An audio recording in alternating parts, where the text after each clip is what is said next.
Okay, we'll have brought to you by Red Bull. No. If we could get a sponsor from Red Bull, that'd be pretty sweet.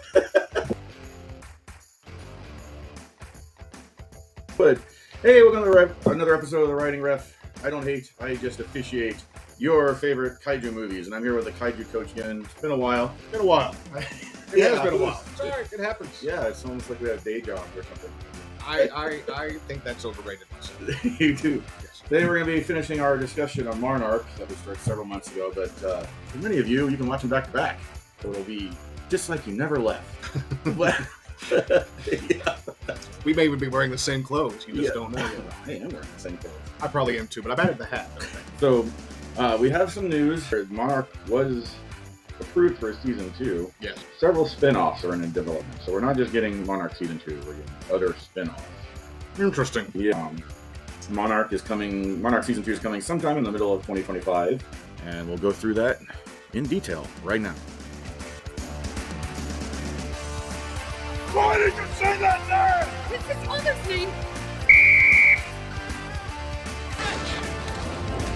That's a lot of fish.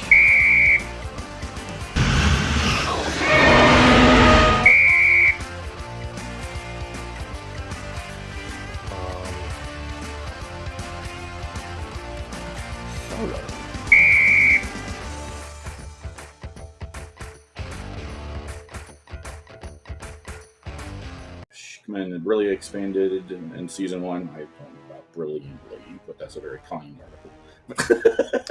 I won't. Yeah. We threw some flags on that. We got about midway through the season. I mean, you couldn't get past where somebody got eaten by bugs. The mom. I forget her name off the top of my head now. And I apologize. And when she reappears, by the way, she not only survives, doesn't have a scratch on her. So those weren't biting bugs. They were just hanging on. They were hanger-oner bugs. They thought that was their mother. They were grabbing on and dragging her into the hollow earth. At which point they probably went, "All right, thank you, Mom," and they just let her go. Yes. I'm sure that's exactly how it went down. So we saw the birth of the organization of Monarch. Yep.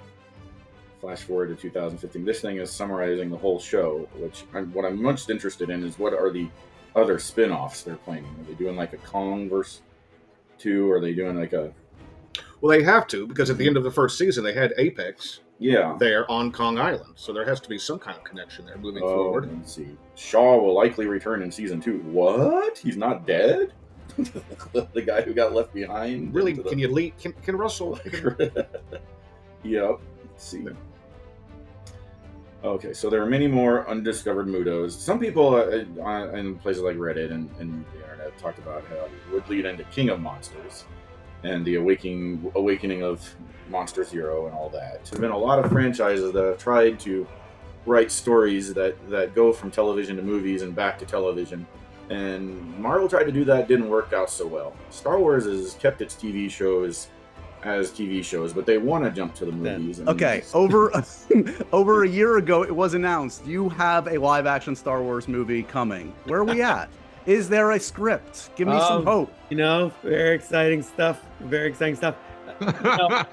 I work in very long threads, and Legacy of Monsters had the opportunity to connect to the movies, but it was more like a show like Agents of S.H.I.E.L.D., where it was loosely connected. They had Godzilla in it, though, which was more like as if Iron Man had all of a sudden showed up in Agents of S.H.I.E.L.D. But the best you got was Nick Fury. Right.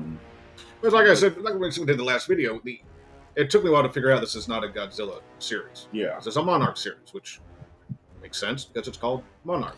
But Godzilla wasn't the primary guy. He's obviously important to the storyline, but it was more about the building of Monarch. So I enjoyed the series, but more Godzilla. Yeah, it's more Godzilla. It did connect to Kong Skull Island from an actual scene from that movie where they recapped it, and from Godzilla 2014. But what I want to see as a writer is communication between the different writer groups to make a cohesive story that jumps from TV to film, because they could have done it the way people speculated, that somehow the Monarch TV show would affect Godzilla and Kong versus lots of monkeys is what it turned out to be. which was a very successful $1 billion movie. So we're going to get more of these. Right. And we haven't talked about that movie. You liked it as a tribute to the Showa era. Yeah, it was campy. It was campy in all the Showa greatness. I enjoyed it. I know a lot of people didn't. You know, you and I talked about this briefly a while back. What was interesting to me was the transition that the legendary Godzilla movies went through. Is that the original legendary Godzilla movie with the Mutos was a very dark and foreboding movie. Yeah. You know, a lot of use of shadow and darkness and fog and dust and things disappearing. And then you got into the second one, King of the Monsters, a little bit, still very intense movie as far as they go, but a little bit more, you know, yeah, a little bit more laid back. And then you got Godzilla versus Kong, and they're fighting on top of an aircraft carrier. And while I love the scene, yes, it was like, okay, this is the way we're going. And then they got to Godzilla X Kong, and they jumped the shark. And I'm here for it. I love everything about it. Jump that shark. Give me Shimu. Give me all that stuff. I love it.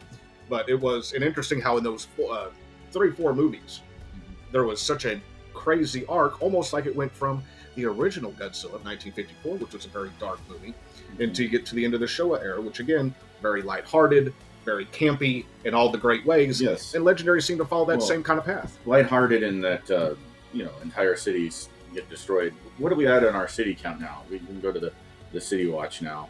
In the MonsterVerse, we have destroyed San Francisco, Las Vegas, Boston. Did we destroy anybody in Monarch? No, but the Arctic, the town where Rodan came out of the volcano. I think that was destroyed. Yeah, that's in Brazil. That's Del Rio. The one with the. It's this, right? Was it in Rio de Janeiro? Yeah.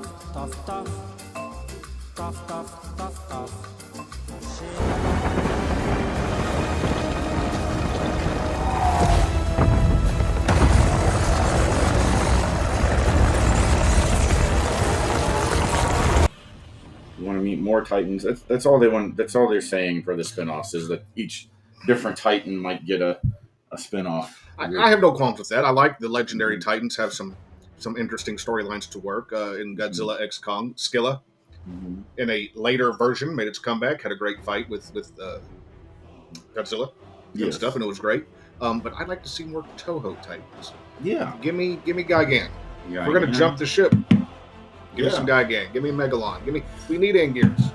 We're going to have friends. You can't have Godzilla friends without Anguirus. And if they want to go back to a TV show that includes the plot of more of the movies, where do they jump to in the timeline? Do they do it right before King of the Monsters, or was there something that jumped out at you in Godzilla X Kong that could become part of a TV show or another spinoff?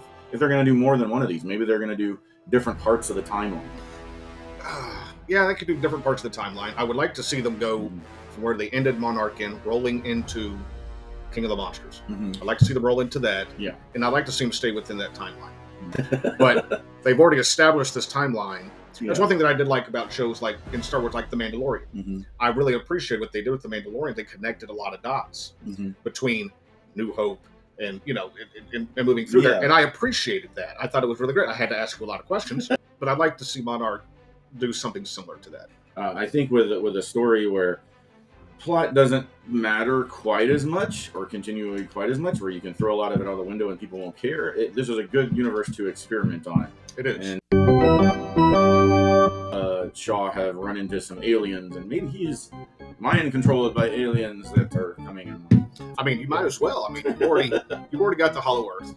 You've already had Mechagodzilla, who gets taken over by the ghost of King Ghidorah. So, I mean, might as well bring in Gigan.